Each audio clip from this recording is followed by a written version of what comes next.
कौल वर्ष 100 जीवाजी सदी दिले घरा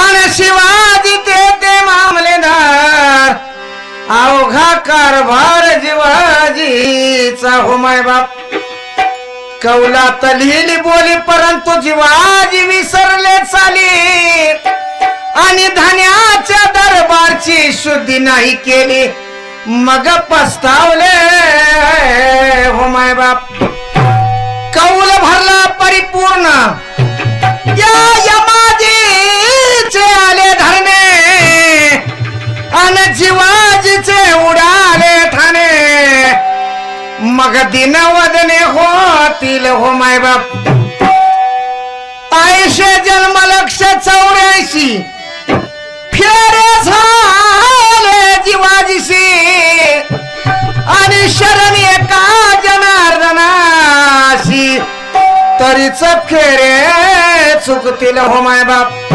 मग याच्यासाठी काय केलं पाहिजे महाराज म्हणतात संताची संगत केली पाहिजे संत समागमी धरावी आवडी करावी तातडी परमार्थी परम म्हणजे श्रेष्ठ अर्थ म्हणजे धन श्रेष्ठ धनाची प्राप्ती करणे म्हणजे परमार्थ करणे पण महाराज म्हणतात संत म्हणायचं कोणाला आणि साधू म्हणायचं कोणाला कपाळे गंध खरं बोलायचं बंद टिळा टोपी घालून मला म्हणते आम्ही संत आणि परस्त्री देखोनिया चंचल झाले चित्त त्याला संत म्हणायचं का जगाला ज्ञान सांगे म्हणते आम्ही साधू आणि पोटी दया धर्म नाही जाणावे ते भोंदू त्याला साधू म्हणता येणार नाही संत म्हणतील निंदा केली निंदानो हे रे भाई अरे तुझं कसलं बी झाक असू दे माझं दमदार काम आहे ध्यानात ठेवायचं तुला वाटत असेल मी दमात घेईन दमात घेणाऱ्याला भेणारा गुरव नव ध्यानात ठेवायचं राजकारणात शरद राहून भारतात विनायकराव तुझी माझी रे जमली आज जोडा अरे होऊ दे मैदानी तोडीला तोडा तुझी माझी रे जमली आज जोडा होऊ दे मैदानी तोडीला तोडा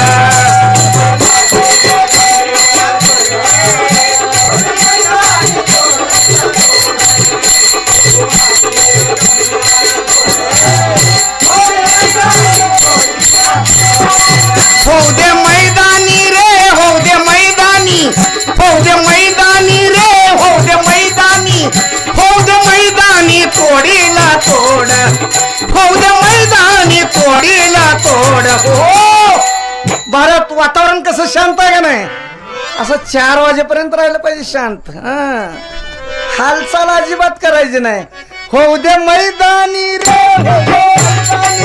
होऊ दे मैदानी रे होऊ दे मैदानी होऊ दे मैदानी तोडीला तोड होऊ दे मैदानी तोडीला तोड हो तुझी माझी रे जमली आज जोड तुझी माझी रे जमली आज जोड अरे होऊ दे मैदानी तोडीला तोड तुझी माझी रे जमली आज जोड होऊ दे मैदानी तोडीला तोड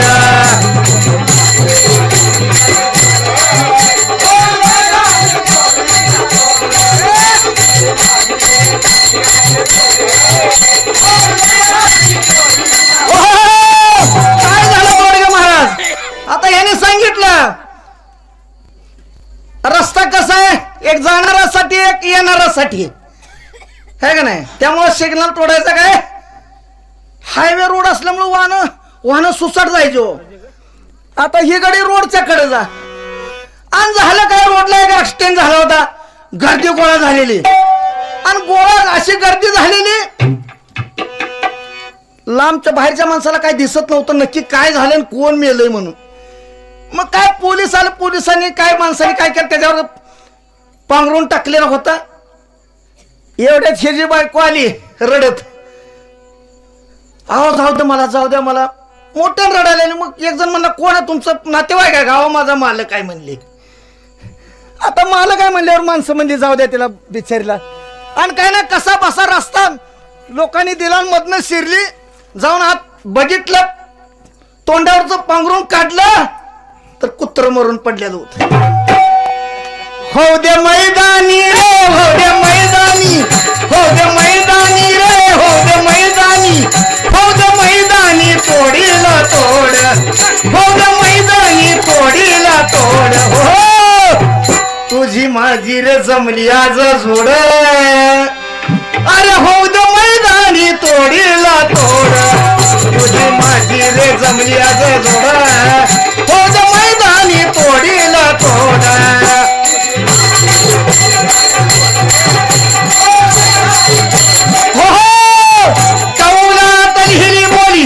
फक्त विनोदाचा विचार करायचा नाही, वरच्या पॅकिंगला भुलायचं नाही. विनोद कशासाठी? फक्त करमणुकीसाठी. ते काय काय त्यात नसतंय. तुम्ही म्हणणार हे काय लागला सांगायला. विनोद बघायचा नाही, फक्त बाहेरून काय चाललंय. कौलात लिहिली बोली परंतु जीवाजी विसरले चाली आणि धान्याच्या दरबारची शुद्धी नाही केली मग पस्तावले हो मायबाप. कौल भरला परिपूर्ण त्या यमाजीचे आले धरणे आणि जीवाजीचे उडाले ठाणे मग दिनवदने होतील हो मायबाप. काय सांगायला मिस्त्री आजारी पडला एक दिवशी आणि दवाखान्यात गेला. दवाखान्यात गेला लगे बाहेर पडला लागला पळायला. पळायला लागल्यावर डॉक्टर मागे हे पुढं डॉक्टर मागे हे पुढं. मी पुढने येत होतो नंदू लागलाय पुढं पळायला आणि डॉक्टर लागलाय माग. मी म्हणला डॉक्टर साहेब त्याला का मागे लागला? नालाय कुठला म्हणला मेंदूचं ऑपरेशन करायचं म्हणून दवाखान्यात येतोय केस काढायचं थांबतोय आणि पळून जातोय. की माझा दवाखाना आहे का सलूनचं दुकान आहे? हो दे मैदानी रे हो दे मैदानी रे हो दे मैदानी हो दे मैदानी तोडीला तोड. हो आयशे जन्म लक्ष 84 फेरे झाले जीवादिशी आणि शरण एका जनार्दनाशी तरीच फेरे चुकतील हो मायबाप. म्हणून तुझी माझी रे जमली आज जोड. अरे हो दे मैदानी तोडीला तोड तुझी माझी रे जमली आज जोड. हो दे मैदानी तोडीला तोड.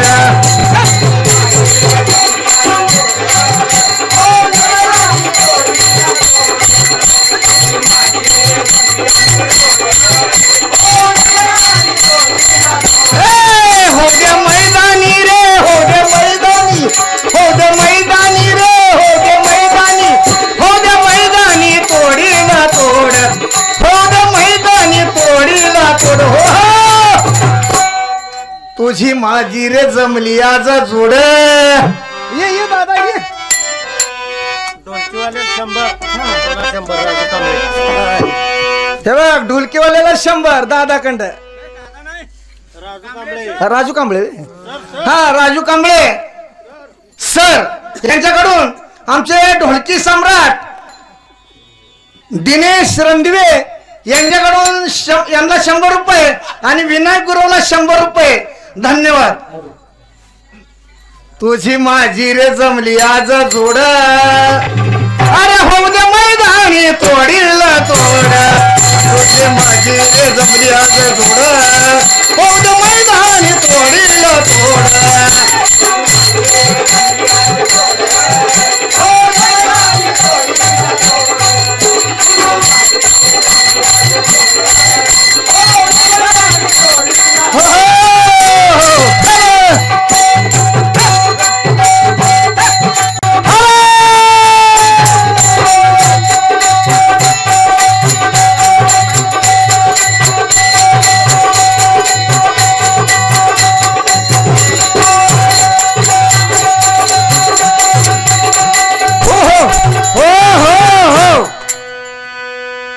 बघा येड्या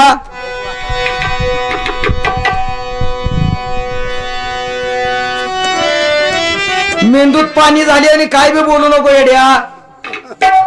डोक्याची केस काढायला डॉक्टर स्पेशल न्हावी नेमलेलं असते तर दवाखान्यात मेंदूचं ऑपरेशन करायला गेल्यावर डॉक्टर कात्री घेऊन फिरत नसतं माग. काय विचार करण्यासारखी गोष्ट आहे. कुठल्या डॉक्टरना येड्या, कुठला डॉक्टर केस काढतो येड्या, काय बोलाय ते तर बोलत जा जरा. अरे येड्या, त्यांची सेपरेट माणसं असते ते. पेशंट नेला की अगोदर ऍडमिट करून घेते ती, पैसे भरा म्हणते ते. आता मेंदूचं ऑपरेशन करायचं आहे म्हणल्यावर त्याला न्या तिकडं साईडला, त्याचा खवर करा, मग इकडं आणा म्हणते ती. तुझ्यासारखा डॉक्टर असल्यावर ती केस काढत असेल येड्या. अरे डॉक्टर कुठं डोक्याची केस कापत असतो का येड्या? काय मी बोलतोय मनाला येईल ते. आणि मग तू वरल्या पॅकिंगला बोलू नका, भारूड काय बघा. खोटं बोलून असं चालत नसतं विनायक. आणि म्हणतो असा 4 पदरी रस्ता होता आणि कोण मेलं कुणास ठाव, आणि त्याच्यावर पांघरू झाकलं होतं. आता विचार करा, ह्याच्यासारख्यानं गाडी खाली कुत्र मारू द्या, कुत्र. आता महाराजांनी सांगितलं कुत्र मेलं होतं, त्याच्यावर पांघरू टाकलं होतं. कारण कसं आहे, ती पाळल्याला असेल कुणाच तर जातीवंत. रस्त्यावर पडलं होतं, पांघरू घातलं म्हणल्यावर त्याला कोणतर मालक आहे. ती बेवर्षी नाही, त्याला कोणतर मालक आहे. आणि मालक असल्याशिवाय त्याला कोण झाकल गाव. असं रस्त्याच्या कडेने चिलाराच्या कडेने फिरणार असं जर असतं तर त्याला कोण पांघरू घालते हो. जी पाळल्याला आहे त्याच्या गळ्यात पट्टा बिल्ला काय तर दावं दोरकांड आहे, त्याच्यावर पांघरू टाकला असेल कोणतर मालक येईल म्हणून सांगितलं. ह्याची बायको आली, सरा मला म्हणा लागली, रडा लागली. आणि कोण आहे तुमचं? तर माझा मालक आहे. खरंच धर्मराजा स्वर्गात चालला त्यावेळेला कुत्र संग नेलं. अरे कुत्र्यासारखी जात प्रामाणिक कोणाची नाही. ज्याची खावी भाकरी त्याचीच करावी चाकरी. ही शेजाऱ्याच्या भाकरी करता दुसऱ्याच राखण करते त्या जातीत कुत्रा आहे.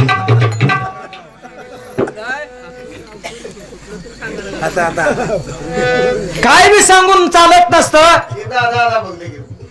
येते ते येणार, येतच असते ते विनायक, देणारला देतच असते ते. या पुढे या गे. वरात असते तर पळत आला असता. हे परमार्थ आहे. या पुढे जरा. दादा माने मारोळी हरिभक्त परायण दादासाहेब माने चाललेल्या नाथांच्या बरोडसाठी 101 रुपये दिला. धन्यवाद. पांडुरंगाचा उत्तम आशीर्वाद. कुत्र्यासारखी जात प्रामाणिक कोणाची नसते मायबाप. कसं झालं, जेजुरीचा देव खंडोबा चोरीला गेला.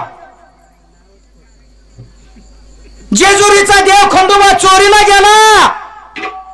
मग आता शासनाने गावकऱ्यांनी विचार केला, शासनात तक्रार देऊया. पोलीस स्टेशनला तक्रार दिली आणि पोलीस स्टेशननं सांगितलं श्वान पथक बोलवूया. मग आता आपल्या देशातले काय असे मरून रस्त्याला पडणारे असली चालत नाही. ती म्हणली परदेशात असले आणि शिक्षण मागवा. तिथल्याला काय कळत नाही म्हणले, ही परदेशातली असली टॉमी मागवा. मागवले त्याने. पण आता जेजुरीला कोण गेला असेल, कोण नसेल, कोणाला माहित असेल, कोणाला नसेल. मग ते खंडोबा हुडकायला आणा म्हणल्यावर असं परदेशातनं कुत्र आणलं.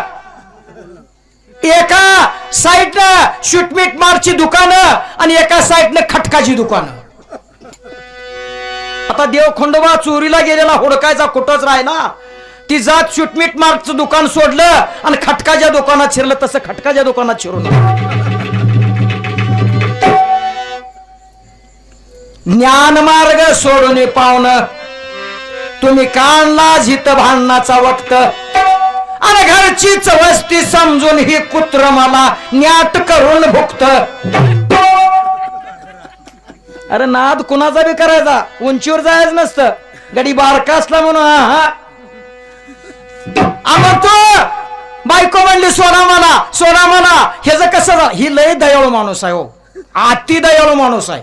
कुणाला काय रस्त्याच्या कडेनं जर कोणी ओळा लागलं तर लगी दवाखान्याला येतोय. कारण डॉक्टर ओळखीचे आहेत त्याच्या.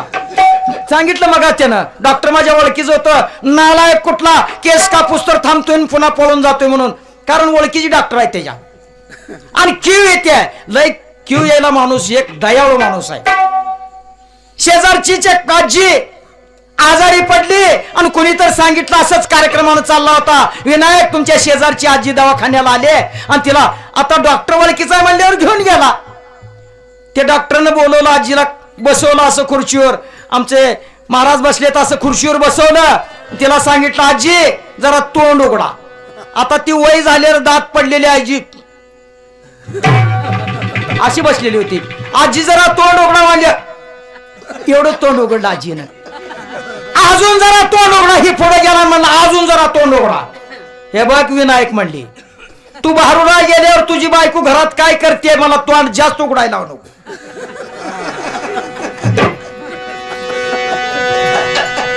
मला जास्त तोंड उघडायला नको म्हणली. पण तेवढ्यातच ओळखून घ्या येड्या, मला महिनाभर सांगा असलं.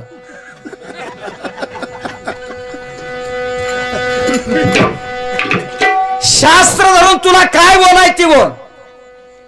बघ आडमार्गे नका जाऊ, आडवाटे पाय मोडतील काटे. वाट किती बिकट असू द्या पण वडिलाची वहिवाट सोडायची नाही. आजोबानं जर सांगितलं असेल बाळा आम्ही या बांधावरून जातो, तो खाल्लं काशी करायची नाही. बांधावरनं काय असेल ती बांधावरनं. अरे आवाजाला माझ्या चढली आधार, पोरा तुला मी आज करतो बेजार, आणि तुझ्या संग आलो मी सामना खेळायला.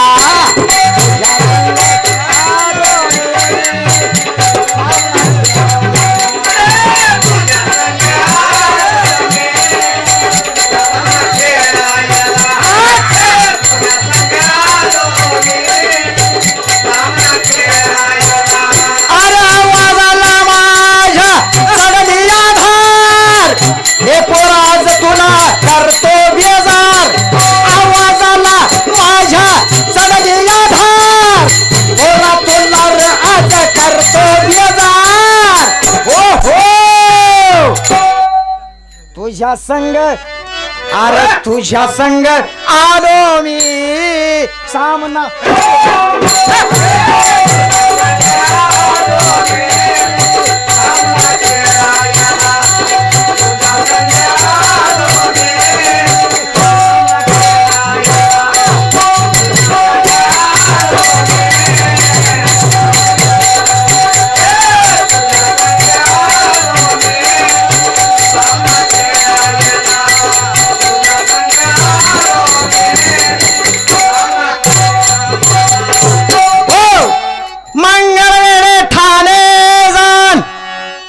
संताच्या गावचा मी संताच्या गावचा, अरे ठेविले दामाजी कारभारी नेमून, अन गावचा वसूल करून माझा नफरा पाठविले की जे माय बाप.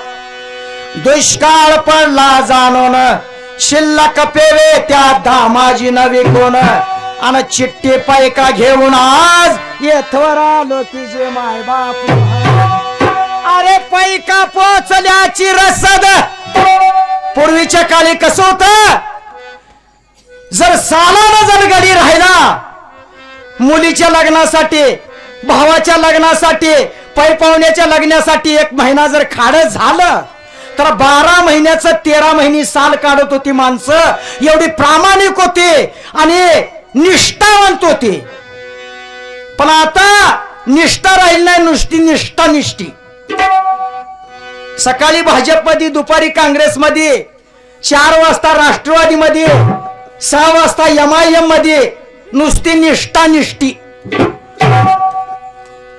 शिवाजी महाराजांच्या काळात मावळा असं होतं निष्ठावंत. काय वेळेला अशी लढाई चालू झाली आणि एका गरीब मावळ्याचा हात कोपरातून तुटला, पण तो मावळा एका झोपडीत राहत होता. मायबाप झोपडीत. राजे शिवाजी महाराजांना ते कळालं आपल्या मावळ्याचा हात कोपरातून तुटलाय. राजाने वेळ काढला आणि त्या झोपडीत राहणाऱ्या गरीब मावळ्याच्या घराकडे राजे येऊ लागले. त्यावेळेला तो मावळा राजांना पाहून रडायला लागला.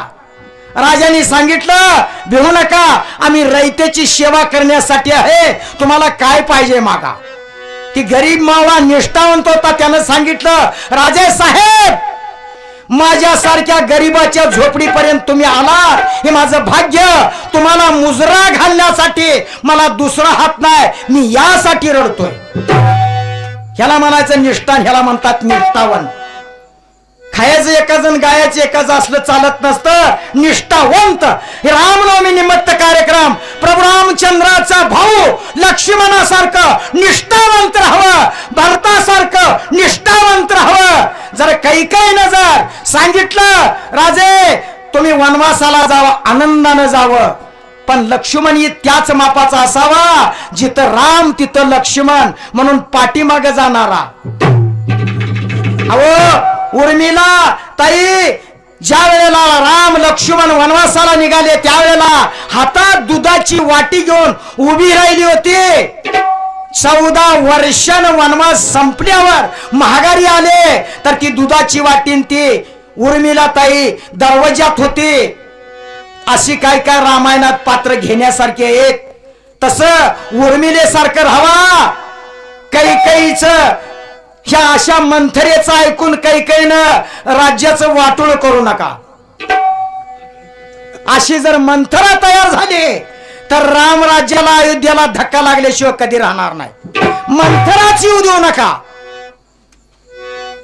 आणि ऐकणारी कैकई निर्माण होऊ देऊ नका.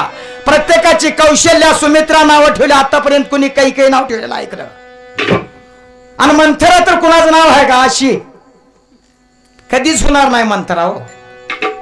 मग रामासारखं राज्य असावं आणि लक्ष्मण ही त्याच मापाचा असावा. आईनं सांगितलं वनवासाला जाताना बाळा स्वप्न पडतात.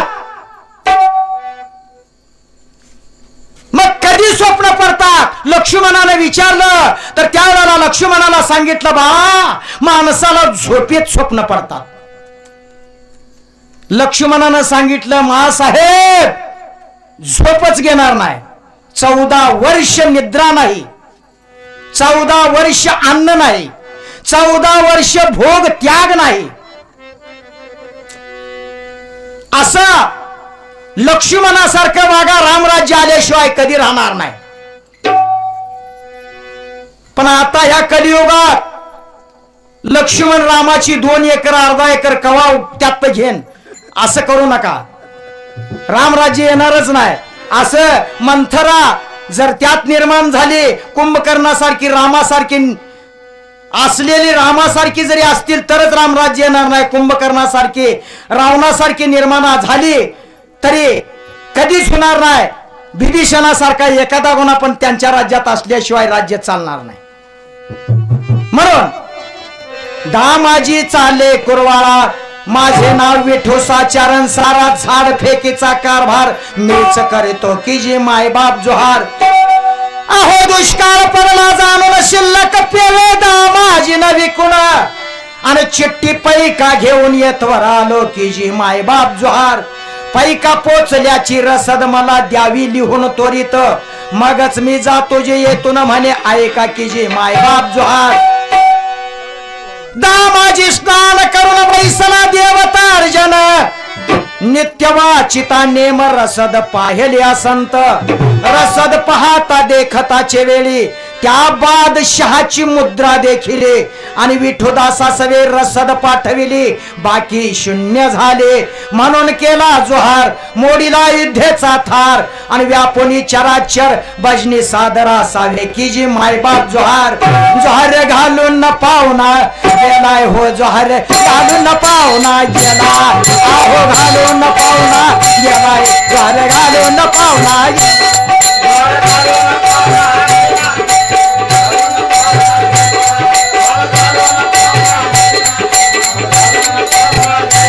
घालून पाहुणा गेला हो जोहार घालून पाहुणा गेला.